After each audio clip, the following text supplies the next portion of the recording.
Pai do Senhor, meus irmãos, amém. Uma alegria estar com os irmãos nessa noite. Agradeço demais o convite do pastor James. Para mim está sendo muito especial essa noite, porque a gente pode contribuir com a obra de Deus, é muito bom. E a gente contribuir, numa igreja de uma pessoa que tem nos ajudado bastante, como o pastor James. Ele sempre se dispõe, quando a gente chama, ele está sempre à disposição. E aí, quando foi nessa data, a gente, no calendário da Igreja Congregacional Diamantina, todo primeiro sábado do mês é reunião de pastores e oficiais. E o pastor Orlando, o pastor presidente, ele não abre mão. Todos os oficiais têm que estar nessa reunião. E a gente já é avisado, não é para pregar, nem pegue para pregar em igreja nenhuma, porque é reunião de pastores e oficiais. Aí quando o James fez o convite, primeiro sábado do mês, aí ele disse: pastor James, vou conversar com o pastor Orlando, ver o que ele vai dizer. Aí o pastor James disse: veja com ele, peça lá uma colherzinha de chá para mim. Mas não foi preciso. Quando eu cheguei e falei com o pastor Orlando, pastor Orlando, o pastor James solicitou para a gente estar lá, o grupo de louvor, louvando no culto de jovens, e também me chamou para pregar a palavra. E é primeiro sábado do mês. Aí ele disse: vá na bênção, vá lá, pastor James tem nos ajudado bastante, então pode ir lá, fique tranquilo. Eu disse: amém. Aí eu disse: pastor James, tá ok, viu? O pastor liberou. Então a gente se alegra, por podermos participar de momentos como este, contribuir, ajudando os irmãos, nesse momento. Nós estamos aqui com alguns jovens da nossa igreja, a gente trouxe uma parte, dos jovens, ia trazer mais, mas não tem como, aí a gente deva trazer alguns, para cultuarmos ao Senhor juntos.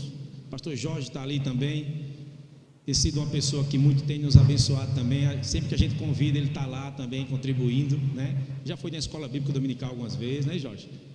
Já esteve lá levando alguns estudos para a gente, muito abençoadores. Então nessa noite é uma forma também de nós retribuirmos aos irmãos aquilo que eles têm feito para nos abençoar. Então vamos à palavra, Viemos aqui para isso nessa noite. Eu lhe convido a abrir a palavra do Senhor em 1 Samuel, primeiro livro de Samuel, capítulo 17. 1 Samuel, capítulo 17. Nós vamos ler a partir do verso de número 41, tá certo? Primeiro livro de Samuel, capítulo 17, versículo 41.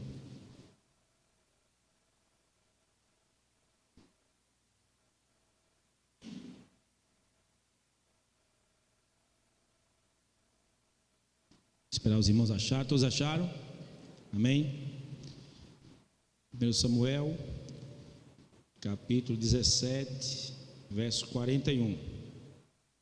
Diz assim a palavra do Senhor: enquanto isso, o filisteu com seu escudeiro à frente vinha e se aproximando de Davi, olhou para Davi com desprezo, viu que era só um rapaz ruivo e de boa aparência, e fez pouco caso dele.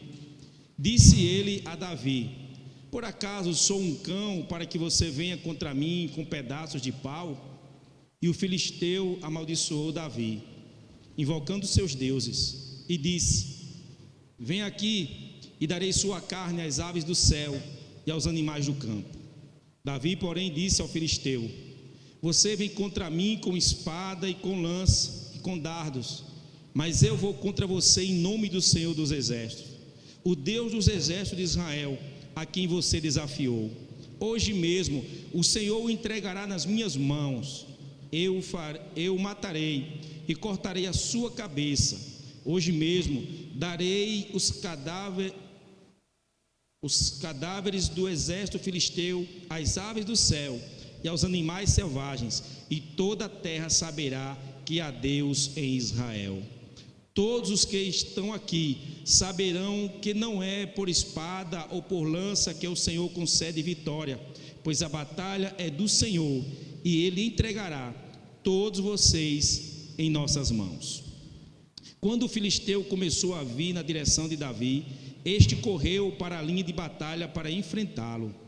Tirando uma pedra de seu alforje, arremessou com a tiradeira e atingiu o filisteu na testa, de tal modo que ela ficou encravada e ele caiu, dando com o rosto no chão. Assim, Davi venceu o filisteu com uma atiradeira e uma pedra, sem espada na mão, derrubou o filisteu e o matou. Davi correu após pôs os pés sobre ele e, desembaiando a espada do filisteu, acabou de matá-lo, cortando-lhe a cabeça com ela. Quando os filisteus viram que o seu guerreiro estava morto, recuaram e fugiram. Então os homens de Israel e de Judá deram um grito de guerra e perseguiram os filisteus até a entrada de Gate e até as portas de Ecrom. Cadáveres dos filisteus ficaram espalhados ao longo da estrada de Saarim até Gate e Ecrom. Quando os israelitas voltaram da perseguição aos filisteus, levaram tudo o que havia no acampamento deles. Davi pegou a cabeça do filisteu, levou-a para Jerusalém e guardou as armas do filisteu em sua própria tenda. Amém? Vamos orar mais um pouco, meus irmãos. Pai querido, nós te louvamos por essa noite. Eu te agradeço, ó Pai, por tudo que o Senhor já fez no nosso meio. Obrigado, Senhor, pela palavra inicial, pelos louvores, por cada irmão aqui presente, Senhor. Em nome de Jesus, concordando com a oração da tua filha, Pai, eu te peço que nesta hora o Senhor fale conosco, que o teu Espírito Santo nesta hora, Pai, dirija cada palavra que vai sair da minha boca, e que o teu Espírito Santo prepare cada mente e cada coração para receber a tua palavra, que ela fique plantada e que ela dê frutos para a honra e glória do teu santo nome. É assim que eu te oro e te agradeço, em nome de Jesus, amém. Deixa eu tomar uma aguinha aqui.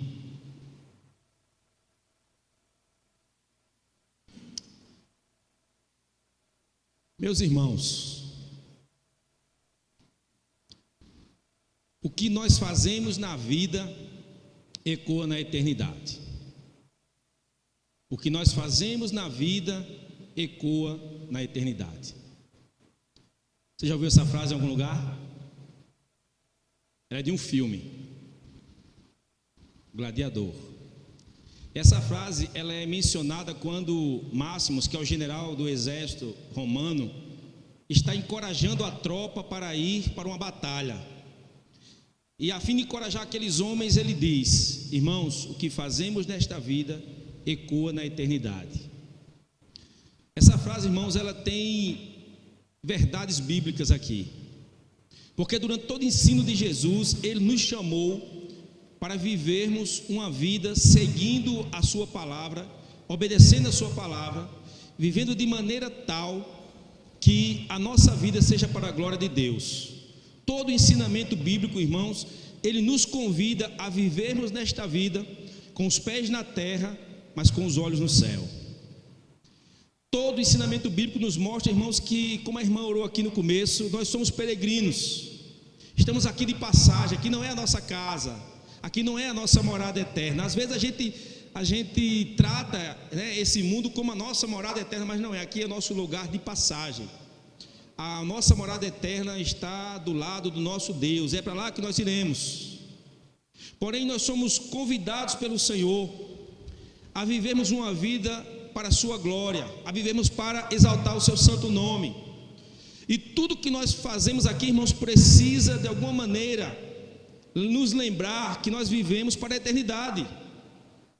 Nós não estamos aqui para sermos pessoas bem-sucedidas, para sermos pessoas de fama, de destaque. Não, embora a gente pense dessa maneira, mas nós não estamos aqui para isso. Nós estamos aqui para glorificar e exaltar o nome do Senhor. O tema da nossa meditação nessa noite é uma reflexão. O Senhor colocou no meu coração nessa noite, foi uma reflexão. Nós estamos aqui para refletir acerca da nossa vida, como temos vivido para a glória de Deus. E eu quero lhe chamar a atenção nessa noite para olharmos para esse texto, olharmos para a vida deste jovem. Estamos falando de um jovem. A Bíblia está cheia de jovens que Deus chamou e usou para a sua glória, mas eu escolhi Davi de propósito, porque eu quero apresentar para você aquilo que Davi fez e chamar a sua atenção de que essa vida não é um parque de diversão. A gente às vezes pensa que estamos aqui para aproveitar a vida, curtir a vida, né? E no final seja o que Deus quiser. Depois a gente vê o que acontece. Não, irmãos. Nós estamos aqui para vivermos para a glória de Deus. E embora esse lugar seja atraente e exista muitos atrativos, muitos convites para buscarmos diversão e curtição, nós estamos aqui para glorificar e exaltar o nome do Senhor. E precisamos nos lembrar disso. Precisamos nos lembrar que esse lugar não é um parque de diversão, mas é um campo de batalha. Você é um soldado de Cristo agora. Quando o Senhor lhe chamou, lhe salvou, lhe escolheu, Ele lhe trouxe para o seu exército. Ele lhe trouxe agora para fazer parte da sua tropa. E você está no campo de batalha, você está numa guerra. Portanto, irmão, nós não podemos nos distrair com os atrativos deste mundo. Mas muitas vezes nós estamos distraídos e não estamos cumprindo o nosso papel. Mas a nossa reflexão é jovens fazendo a obra de Deus. E o tema da minha reflexão aqui, eu coloquei Davi, um jovem a serviço do Deus vivo. Davi, um jovem a serviço do Deus vivo. É sobre isso que eu quero meditar com você nessa noite. Nós estamos aqui para fazermos a obra de Deus. Estamos a serviço. Às vezes a gente encontra, hoje é difícil, mas antigamente a gente encontrava os carros aí na rua com uma frase no vidro traseiro dizendo: a serviço do Rei Jesus, né? Já viu um carro com essa frase? Tinha muito antigamente, hoje não, hoje tem pouco, mas tem: a serviço do Rei Jesus. Essa frase, ela serve para cada cristão. Nós estamos aqui a serviço do Rei Jesus. Todos que Jesus chama, Jesus coloca dentro do seu exército e diz: agora vá para a guerra, agora vá para a batalha, agora cumpra o seu papel de soldado de Cristo. O livro de 1 Samuel, 2 Samuel, eles são livros muito importantes dentro da história de Israel, porque trata justamente do momento de transição, onde o povo de Israel, eles estão saindo agora do período teocrático e vão entrar no período da monarquia. No período dos juízes, o povo de Israel era governado por juízes, né? Mas chega um momento que o povo diz: nós queremos um rei, queremos ser como as outras nações, nós queremos um rei. Samuel se preocupa com isso e vai orar ao Senhor, vai buscar o Senhor, e o Senhor diz: não é o rei que eles querem, Samuel? Então dê o rei para ele. Não foi você que eles rejeitaram, Samuel, mas foi a mim que eles rejeitaram. Faça o que eles querem, vá se encontrar com um homem, disse onde ele estava e disse: ele será o rei, vá ungir ele rei sobre Israel. O texto diz, meus irmãos, que Saul, ele era um homem forte e chamou a atenção. Então, lógico que o povo de Israel queria aquele homem como seu rei. Ninguém quer um rei baixinho, magrinho, né, jovem, sem nenhuma experiência. As pessoas querem um rei forte, alto, bem preparado. E Saul é ungido rei sobre Israel. E aí começa o período da monarquia. Saul, meus irmãos, ele tem dificuldade de obedecer a Deus. Ele tem no seu coração essa inquietação, de maneira que ele não consegue obedecer sequer um mandamento do Senhor, e desobedece a Deus. Por isso ele perde o reino. E o Senhor diz para Samuel: Samuel, o reino foi tirado de Saul, mas não se preocupe, eu escolhi um rei segundo o meu coração. Vá na casa de Jessé, e lá você vai ungir um dos seus filhos rei sobre Israel. Estamos no capítulo 16 de 1 Samuel. Quando chega ali, Samuel chama Jessé e diz: Jessé, me traga todos os seus filhos aqui. E ele vai trazer um por um. E a Bíblia diz, meus irmãos, que quando veio o primeiro, ele disse: certamente está diante de mim o rei de Israel. Era forte, era o mais velho. E quando ele olhou, o Senhor disse: Samuel, eu não vejo como vê o homem. O homem vê o exterior, eu porém vejo o coração. Não é este. Samuel passa o primeiro, traga mais um, passa o segundo, passa o terceiro. E a Bíblia diz que passaram todos os filhos de Jessé. E aí Samuel ficou preocupado e disse: Jessé, não tem mais nenhum filho teu, porque o Senhor disse que é da tua casa que vai vir o rei de Israel. E aí ele disse: tem mais um, Davi, está no campo cuidando das ovelhas, só tem ele, não tem mais ninguém. Ele diz: mande chamá-lo, nós não nos sentaremos à mesa enquanto Davi não chegar. Quando Davi chega ali, irmãos, o Senhor então diz: este é o rei de Israel. Samuel, diante dos irmãos de Davi, agora vai ungir Davi rei de Israel, e pede para aquela família: não diga a ninguém o que aconteceu aqui, porque tudo tem um tempo determinado por Deus.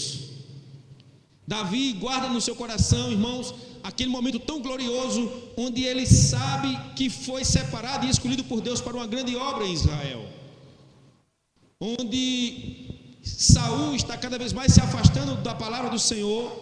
Deus escolhe agora um homem que vai seguir os seus caminhos e vai cumprir o propósito que Deus tem para a sua vida, aos trancos e barrancos, caindo, errando, pecando, mas se arrependendo e recomeçando. É este homem que Deus agora vai escolher para construir uma nova história dentro do povo de Israel. É Davi.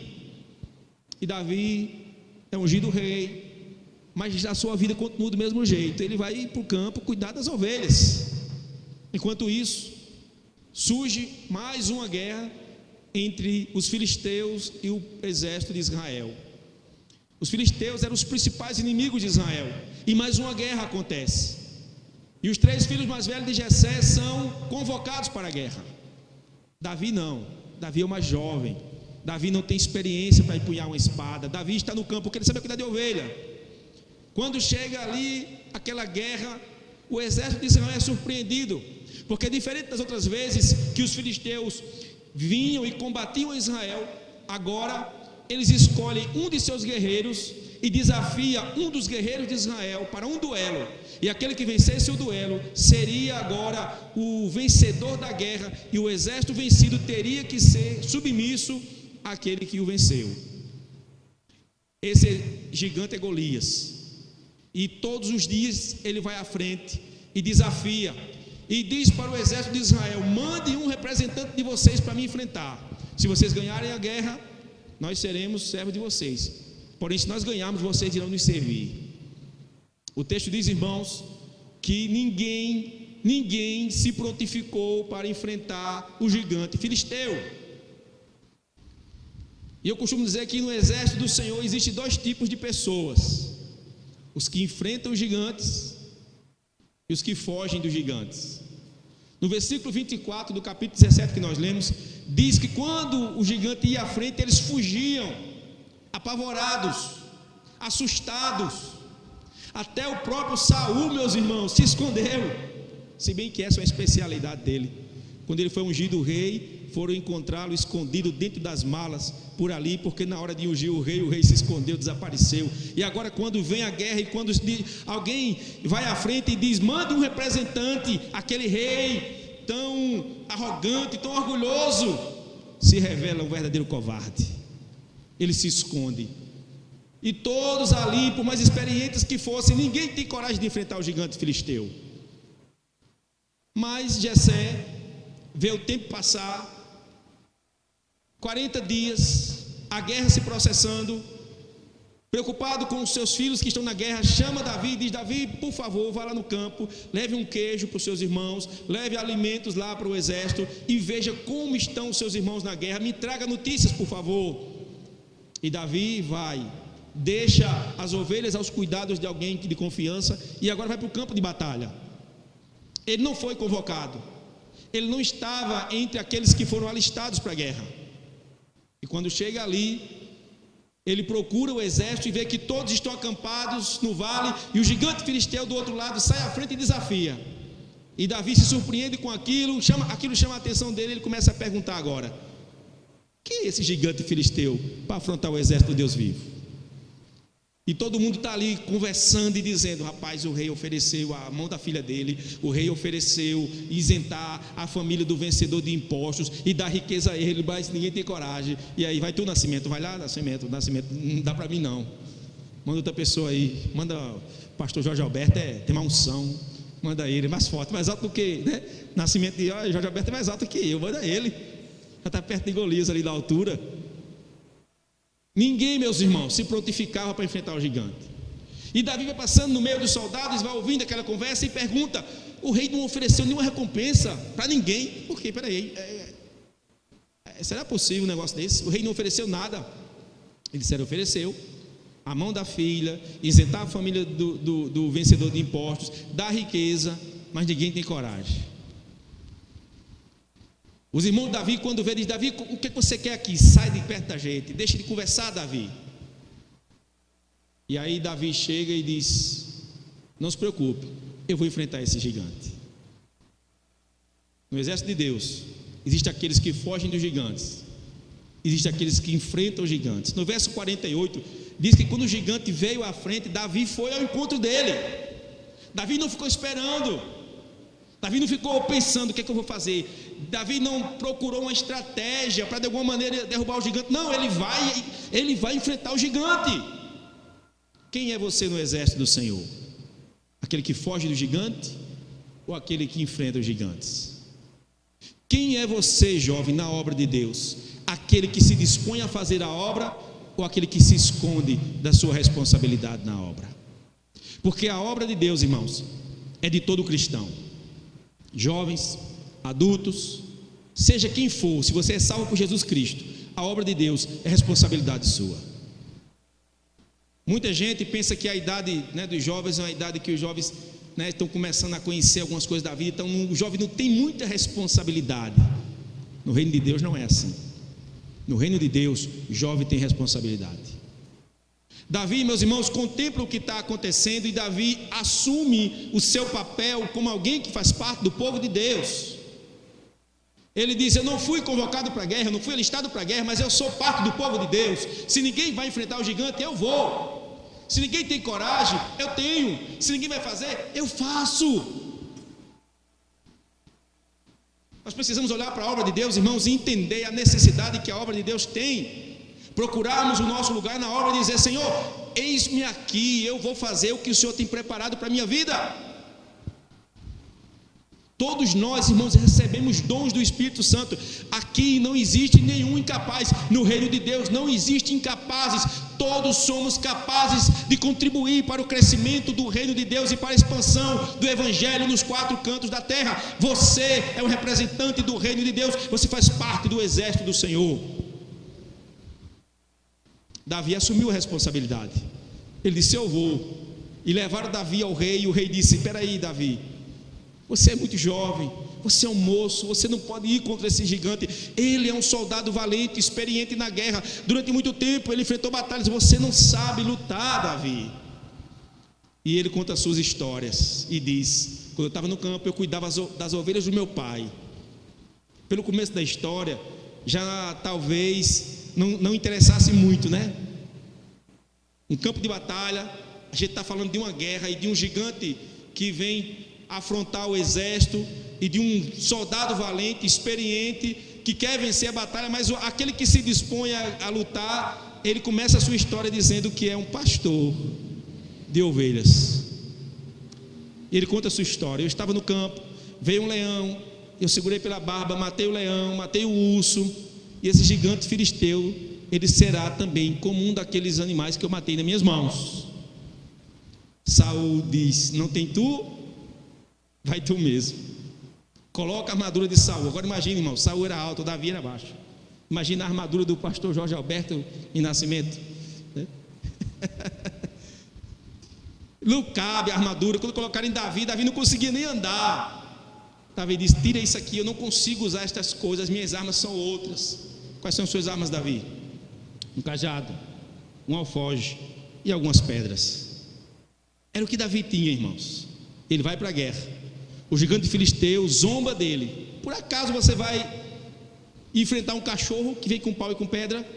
Eu vou lhe matar hoje e vou dar a sua carne às aves do céu. Aí Davi diz: quem você pensa que é para afrontar o exército de Deus vivo? Você vem contra mim com espada e com lança, mas eu vou contra ti em nome do Senhor dos exércitos. E Davi parte para a guerra, irmão. Todo mundo fica parado, só assistindo. E aí tem mais dois tipos de pessoas no exército do Senhor: aqueles que assistem o que acontece e aqueles que fazem as coisas acontecerem. E nós somos chamados para fazer as coisas acontecerem. No reino de Deus, nós somos chamados para trabalhar.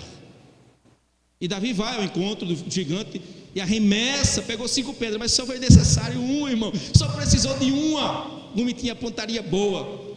Acertou o gigante em cheio na testa. Ele cai. Davi pega a sua própria espada, corta-lhe a cabeça. Aí, meus irmãos, quando Davi corta a cabeça do gigante, eu acho que ele ergueu, porque costumeiramente era isso que se fazia. Aí aquela turma que estava toda se escondendo disse: agora a gente vai, agora nós vamos. Davi deu o primeiro passo, e aí o exército de Israel vai atrás. Os filisteus fogem, e o exército de Israel vai atrás, sai matando tudo que é filisteu. Por onde passa é cadáver ficando pelo caminho. Depois voltam, pegam o despojo. E Davi não quer despojo. Davi está agarrado com a cabeça do gigante, com a espada do gigante, e diz: isso aqui é o meu troféu. E leva para casa, e coloca as armas do gigante na sua tenda, e a cabeça vai ser exibida para que todos vejam os grandes feitos do Senhor. Irmãos, humanamente falando, o que aconteceu foi algo impossível aos olhos humanos. Davi não tinha nenhuma condição de vencer aquela guerra, aquela luta, mas ele confiou no Senhor. Na obra de Deus, irmãos, nós trabalhamos não confiando na força do nosso braço, mas nós trabalhamos confiando no Senhor. E Davi venceu a batalha. Israel saiu vitorioso, e os filisteus fugiram. Muitos morreram, porque a batalha é do Senhor, e dele também é a vitória. A obra de Deus, irmãos, é todo o trabalho que nós fazemos como igreja para fazer com que Deus seja conhecido e adorado em toda a terra. Eu tentei de alguma maneira resumir o que é a obra de Deus, e fui pensando, e saiu isso aqui. Para mim, a obra de Deus é todo o trabalho feito pela igreja para fazer com que Deus seja conhecido e adorado em toda a terra. Salmo 96 vai dizer isso, versículo 3, versículo 6, vai dizer que nós devemos proclamar as maravilhas do Senhor entre as nações. O nosso papel como povo de Deus é fazer Deus conhecido, é fazer Deus adorado. Não apenas adorá-lo, mas fazer com que outras pessoas também o adorem. Nós somos chamados por Ele para isso, irmãos, para fazermos a diferença. Nós temos a oportunidade de fazermos a diferença, e uma diferença eterna.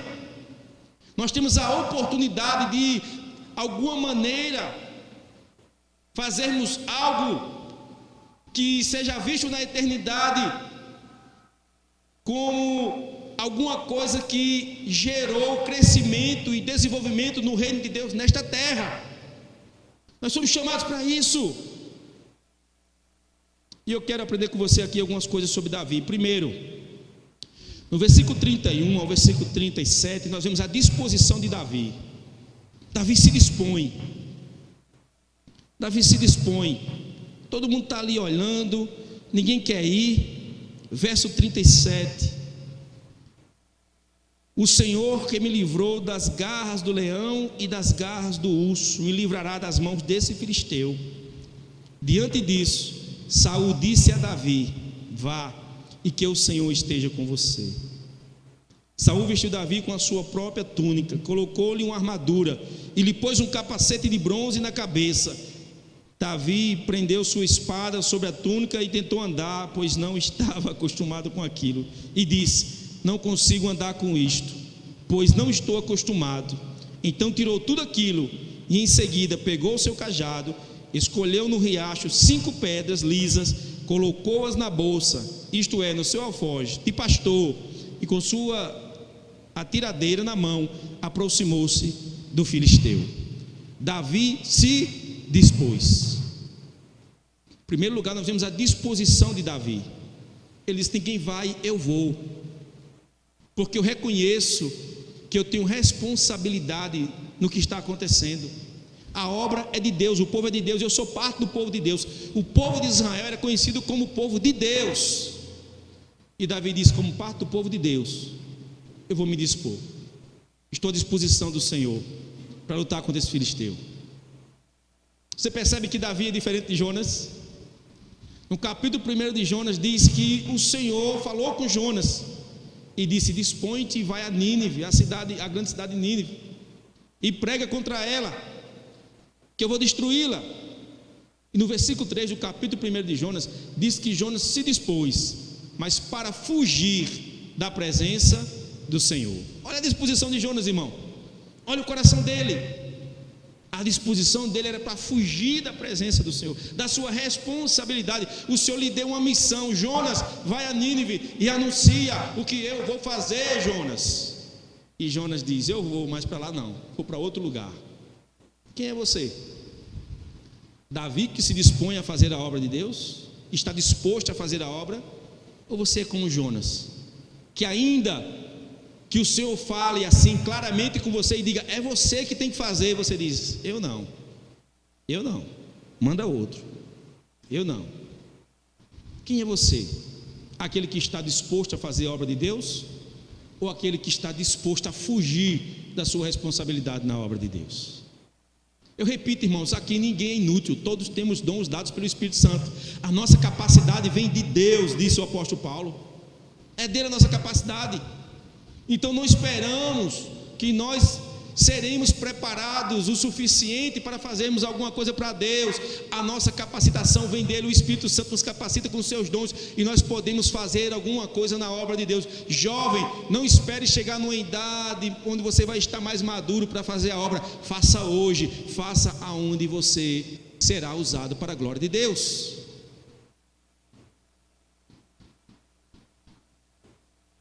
Vou citar um exemplo aqui de um jovem da nossa igreja. Ele era muito tímido. Não vou dizer que ele está aqui não, sabe? Mas ele era muito tímido. Você quase não via a voz dele. E aquele jovem estava ali no meio dos adolescentes, dos jovens. E a gente, nosso trabalho de mídia, data show, tal, a gente ficava revezando. Era um, era outro, era um, era outro. E um dia ele chegou lá. E aí tomou conta. E aí ele que cuida da mídia da igreja, e Deus tem abençoado e tem usado para a glória dele. Mas você pode dizer assim: ele é meio tímido na dele, para pregar é difícil, para cantar é difícil, mas existia um lugar para ele na obra, trabalhar na mídia. Isso é fazer a obra de Deus, irmãos. Isso é fazer a obra de Deus. A obra de Deus é todo o trabalho feito pela igreja para que Deus seja conhecido e adorado em toda a terra. Aonde você vai estar dentro desse plano glorioso e maravilhoso de Deus, onde Ele quer que o seu nome seja conhecido, e Ele escolheu a sua igreja para fazer isso. Ele não escolheu ninguém, foi a igreja, foram as pessoas. Sabe o que me chama a atenção lá em Atos capítulo 8? Tem uma grande perseguição, e aí a igreja, ela sai por toda Samaria pregando o evangelho, sai pregando o evangelho debaixo de perseguição. E aí tem um tal de Filipe, ele começa a pregar em Samaria, pessoas se convertem. Mas aí, irmãos, vem um anjo e fala com ele e diz: sai de Samaria. Imagina, você está no lugar, um monte de gente se convertendo, né? Tudo que o pastor quer ver, né, Jorge Alberto? É uma igreja de pessoas se convertendo. Isso anima, isso, sabe, dá um gás. Pastor, a gente se converteu, a gente chegando na igreja, a gente entregando a vida a Cristo, o batismo, graças a Deus. Todo ano a gente tem um número bom de pessoas. Isso é maravilhoso. Imagine você estar pregando num lugar, pessoas se convertendo, vendo o número de crentes ali aumentando. Mas aí vem uma ordem do Senhor. Um anjo chega para Filipe e diz: sai daí e vai lá para as bandas do deserto. Vai para lá. Peraí, Senhor, isso é brincadeira? Estou pregando, gente se convertendo, a igreja crescendo. Aí o Senhor manda que eu saia daqui e vá para o deserto. Vou pregar para quem? Vou fazer o quê? E aí ele vai. Ele se encontra com quem no deserto, irmãos? O eunuco, que vinha da Etiópia para Jerusalém para adorar. E de volta, está lendo o profeta Isaías. E quando Filipe chega, vem a carruagem. O Espírito Santo diz: se aproxima. Primeiro o anjo diz: vai para lá. Agora o Espírito Santo diz: se aproxima da carruagem. Ele se aproxima. Ele começa a escutar. Eu acho que ele estava lendo em voz alta o profeta Isaías. Ele escuta e chega lá e diz: você entende o que você está lendo? E aí ele diz: como é que eu vou entender se ninguém me explicar? E ele começa a explicar toda a escritura, todo o propósito de Deus. Aquele eunuco se converte, vê água e diz: tem água aqui, o que falta para ser batizado? O verso 37 ele diz: é lícito, se creres que Jesus Cristo é o Filho de Deus. E ele disse: eu creio, e foi batizado. Logo em seguida o Espírito Santo disse: agora pronto, vá para outro lugar agora, Felipe, cumpriu o seu papel. Ele sai de um lugar onde muitas pessoas estão se convertendo para levar o evangelho para alguém que está lendo a palavra lá no deserto. Cumpre o seu papel. Mas o que eu quero chamar a sua atenção aqui não é para Felipe, mas para o anjo. O anjo chega para Felipe e diz: vá evangelizar, vá para o deserto. Por que o anjo não foi? Por que o anjo não foi? Se o anjo é um enviado de Deus, certamente sabia que ali existia uma alma sedenta da palavra, necessitada do Senhor, mas o anjo não foi. Quem foi? O diácono Felipe. Porque o papel de pregar o evangelho não é dos anjos, é da igreja. O papel de pregar, a tarefa de pregar o evangelho não é dos anjos, é da igreja. Você é a igreja, é sua missão, é sua tarefa. O anjo pode até chegar, mas não vai pregar no seu lugar. O anjo pode até criar oportunidade, mas é você que tem que abrir a boca e falar. É você que tem que pregar o evangelho. É você que conhece o evangelho. É você que experimentou desse Deus maravilhoso que lhe salvou, lhe redimiu, lhe deu um novo coração, colocou em você o seu Santo Espírito, lhe trouxe uma nova vida e lhe colocou num lugar agora onde você pode falar das maravilhas e da grandeza dele, porque você o conhece. Você provou desse Deus. Como já foi dito aqui nessa noite, Salmo 34, versículo 8: ó, provado e vede que o Senhor é bom. Você provou dessa bondade, essa bondade transborda dentro de você, e agora você precisa transmitir para aquele que precisa. É você, não pense que Deus vai mandar anjos, porque Deus já escolheu você. Davi se dispôs, irmão, diferente de Jonas, que se dispôs para fugir da presença de Deus. Davi se dispôs para cumprir o seu papel de alguém que é parte do povo de Deus, portanto tem responsabilidade na guerra, na batalha. Se a guerra é do povo de Deus, a guerra é minha, eu vou batalhar, eu vou lutar. Se a obra de Deus, eu sou parte do povo de Deus, então a obra precisa ser de alguma maneira minha responsabilidade. Eu preciso cumprir com o meu papel. Vou passar dessa vida para outra sem fazer nada para a glória de Deus. Eu preciso fazer alguma coisa. Mas em segundo lugar, irmãos, nós temos que observar também a motivação de Davi. Porque no capítulo 16 nós vimos, eu já comentei, que Davi tinha sido ungido rei de Israel. Mas quando ele está na frente ali para enfrentar o gigante, ele não pensa nisso. Mas o que Davi pensava? Verso 41. Vamos ver o que Davi pensava quando ele vai enfrentar o gigante filisteu. Enquanto isso, o filisteu com seu escudeiro à frente vinha se aproximando de Davi, olhou para Davi com desprezo, viu que era só um rapaz ruivo, um jovem, um moço, e de boa aparência, e fez pouco caso dele. Disse ele a Davi: por acaso sou um cão para que você venha contra mim com um pedaço de pau? E o filisteu amaldiçoou Davi, invocando seus deuses, e disse: vem aqui, e te darei sua carne às aves do céu e aos animais do campo. Davi, porém, disse ao filisteu: aqui você encontra qual é a motivação de Davi. Você vem contra mim com espada, com lança e com dardos, mas eu vou contra ti, eu vou contra você, em nome do Senhor dos exércitos, o Deus dos exércitos de Israel, a quem você desafiou. Hoje mesmo o Senhor o entregará nas minhas mãos, eu o matarei, cortarei a sua cabeça. Hoje mesmo darei os cadáveres dos exércitos dos filisteus às aves do céu e aos animais selvagens, e toda a terra saberá que há Deus em Israel. Aleluia. Todos os que estão aqui saberão que não é por espada ou por lança que o Senhor concede vitória, pois a batalha é do Senhor, e Ele entregará todos vocês em nossas mãos. Quando o filisteu começou a vir na direção de Davi, este correu para a linha de batalha para enfrentá-lo. Qual era a motivação de Davi aqui, irmãos? Única e exclusivamente a glória de Deus. Nós somos chamados para fazer a obra, temos que estar dispostos a fazer a obra, mas temos que ter a motivação certa, porque às vezes a gente faz a coisa certa, irmão, com a motivação errada. E vamos voltar ao profeta Jonas. Ele fez a coisa certa com a motivação errada. Depois que ele vai parar, né, dentro de um grande peixe, e ora ao Senhor, e clama ao Senhor, e o peixe joga ele para fora, ele cai aonde? Ele sai justamente do lugar para onde ele não queria ir. Ele chega em Nínive, e aí ele sai pregando o evangelho, eu não sei como, mas diz o texto que ele passou correndo pela cidade e gritando, e pregando uma mensagem meio sem muita explicação. 40 dias e Nínive será destruída. Eu acho que é isso que ele dizia, não lembro agora direito. Mas imagina, o cara passa correndo, gritando dentro de Campina Grande, e a cidade inteira se converte.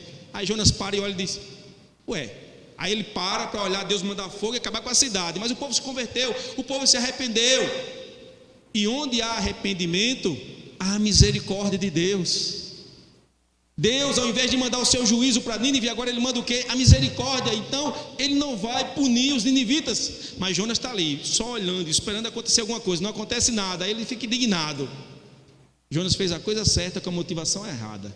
O que Jonas queria era ver o exército, toda aquela cidade ser destruída, mas Deus usou de misericórdia e salvou todo mundo, mesmo com uma pregação meio desajeitada de Jonas, porque a obra é do Senhor, a batalha é do Senhor, a guerra é do Senhor, a vitória é do Senhor. Então é Ele que faz do jeito dele, como Ele quer.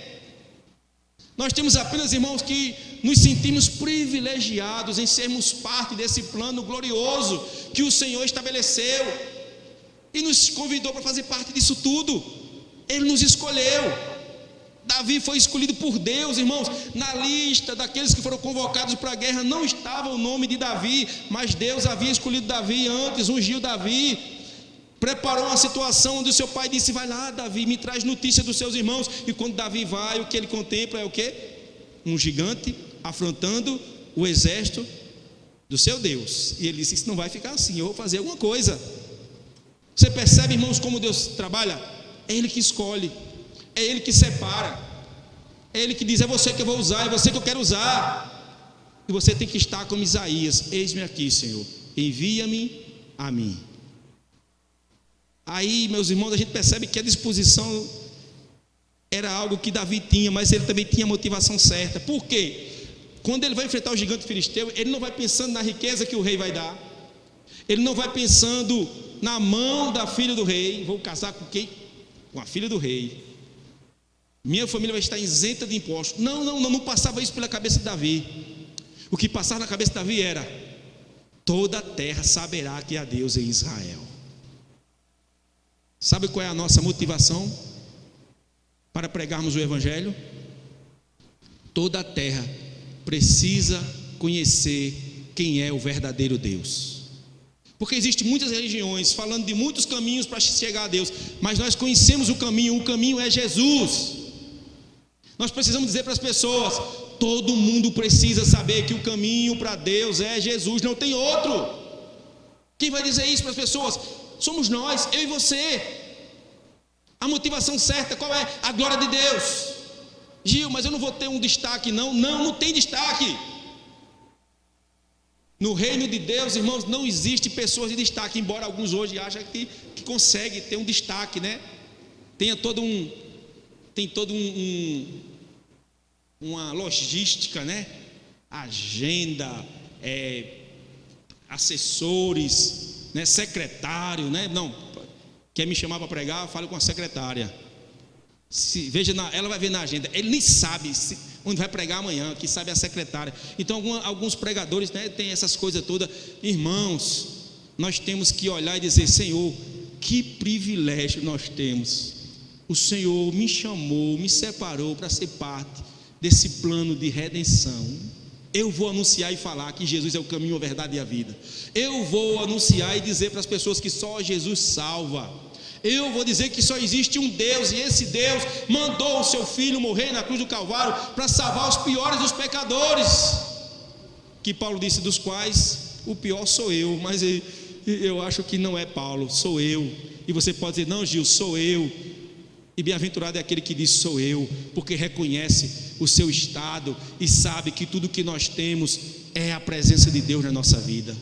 Se não for o Espírito Santo na nossa vida, irmãos, nós não estaríamos nem aqui hoje respirando esse ar. Mas louvado seja o nome do Senhor, porque um dia Ele nos salvou e nos deu o seu Espírito para nos mover em direção à sua obra e a fazermos aquilo que é da vontade dEle. A motivação certa, qual é? É a glória de Deus.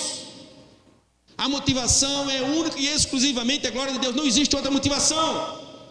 Se a sua motivação para pregar o Evangelho é destaque, é fama, é qualquer coisa desse tipo, meu irmão, você precisa se converter. Porque aquele que se converte de verdade, ele vai dizer aquilo que João disse: importa que ele cresça e que eu diminua tanto ao ponto de desaparecer. Ele tem que ser visto. E Davi está o tempo todo dizendo: todos saberão que há Deus em Israel. Você vem contra mim com espada, com lança, eu vou contra ti em nome do Senhor dos Exércitos. A motivação certa, irmão, para fazer a obra é a glória de Deus. Não existe outra motivação. Mas em terceiro lugar, para terminar, até que hora o culto? Já passou do horário? É até 9? É? Até 9? Passou do horário, deixa eu concluir aqui. Vamos pensar um pouco sobre os recursos que Davi usou. Verso 48. Quando o filisteu começou a vir na direção de Davi, este correu para a linha de batalha para enfrentá-lo, tirando uma pedra do seu alforje, arremessou-a com a tiradeira e atingiu o filisteu na testa, de tal modo que ela ficou encravada e ele caiu, dando com o rosto no chão.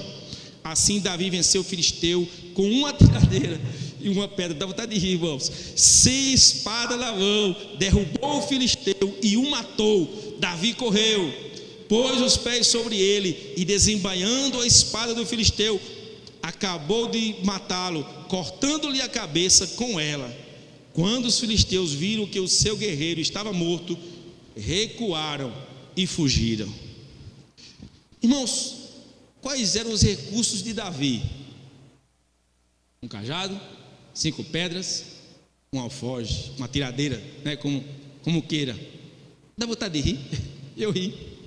Um gigante filisteu com armadura, uma couraça, quase que intransponível, uma lança na mão, pesada, e aí ele vai para enfrentar Davi, zombando de Davi, e Davi, na verdade, envergonha o filisteu, o exército filisteu e os deuses dos filisteus, porque eles diziam: os nossos deuses, se orgulhavam de usar no plural, nossos deuses, mas Davi diz: toda a terra saberá que há um único Deus, o Deus de Israel.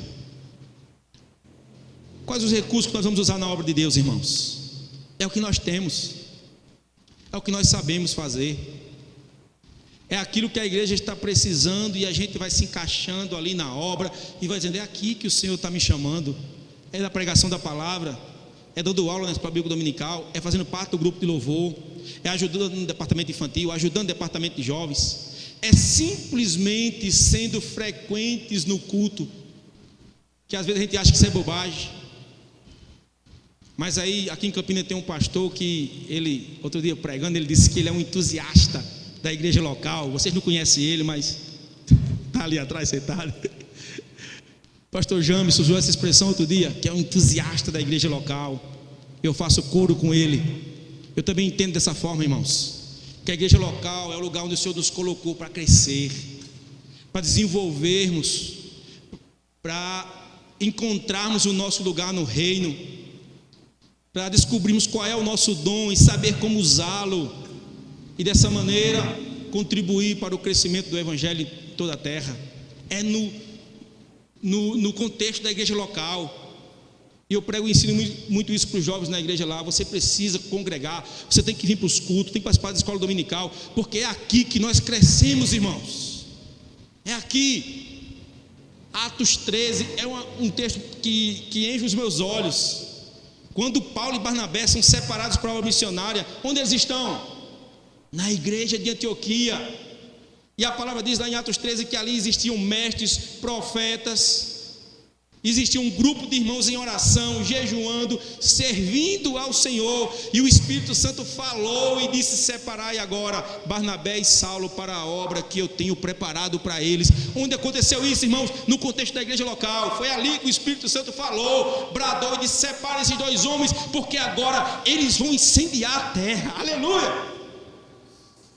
É aqui, meu irmão, no contexto da igreja local, que Deus vai dizer: é você que eu quero usar para incendiar a terra, é você a próxima tocha que vai levar o fogo do avivamento aonde eu tenho determinado. É no contexto da igreja local que o Espírito Santo vai falar, e nós vamos entender que o Espírito está falando.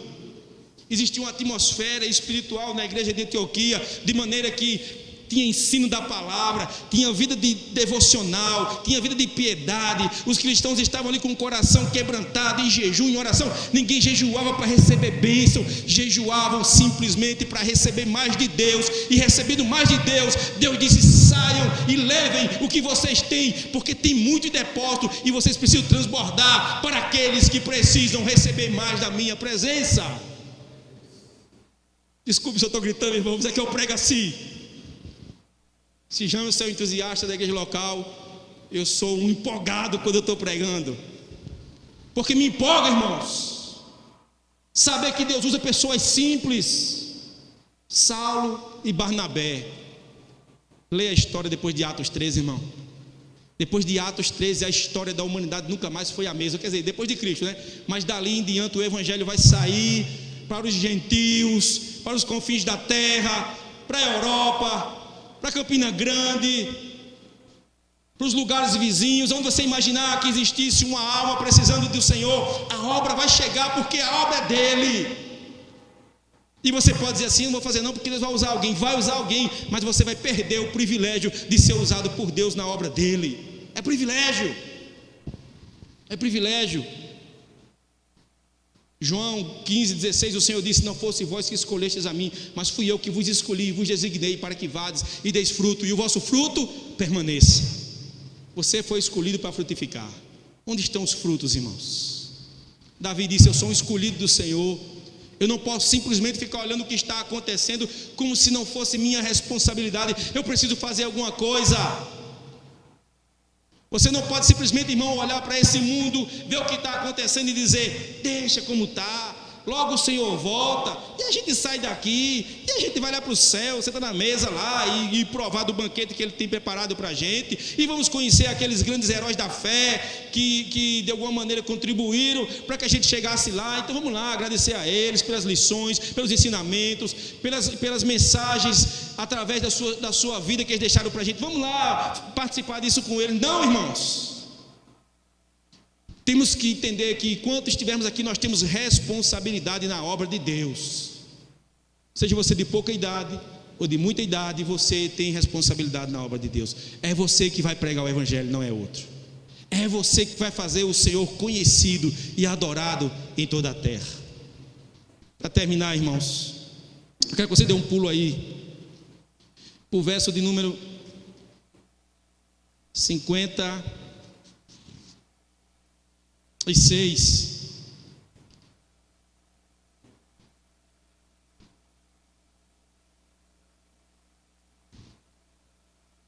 E o rei ordenou-lhe: descubra quem é o pai dele.